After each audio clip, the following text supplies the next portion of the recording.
hasn't gotten his way.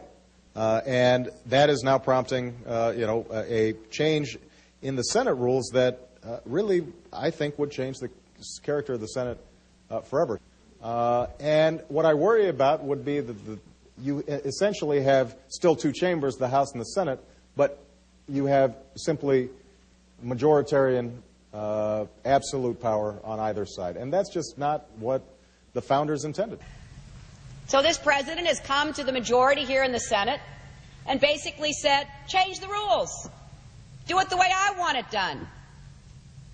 And I guess there just weren't very many voices on the other side of the aisle that acted the way previous generations of senators have acted and said, Mr. President, we're with you, we support you, but that's a bridge too far. We can't go there. You have to restrain yourself, Mr. President. We are on the precipice of a crisis, a constitutional crisis. The checks and balances which have been at the core of this republic are about to be evaporated by the nuclear option. The checks and balances which say that if you get 51% of the vote, you don't get your way 100% of the time.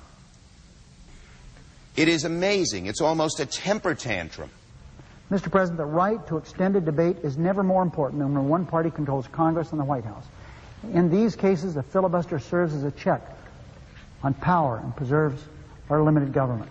The nuclear option, if successful, will turn the Senate into a body that could have its rules broken at any time by a majority of senators unhappy with any position taken by the minority. It begins with judicial nominations.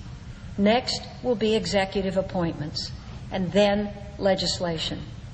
This nuclear option is ultimately an example of the arrogance of power. It is a fundamental power grab. But no, we are not going to follow the Senate rules. No. Because of the arrogance of power of this Republican administration. I've never passed a single bill worth talking about that didn't have as a lead co-sponsor a Republican. And I don't know of a single piece of legislation that's ever been adopted here that didn't have a Republican and a Democrat in the lead. That's because we need to sit down and work with each other. The rules of this institution have required that. That's why we exist. Why have a bicameral legislative body? Why have two chambers? What were the framers thinking about 218 years ago? They understood, Mr. President, that there is a tyranny of the majority.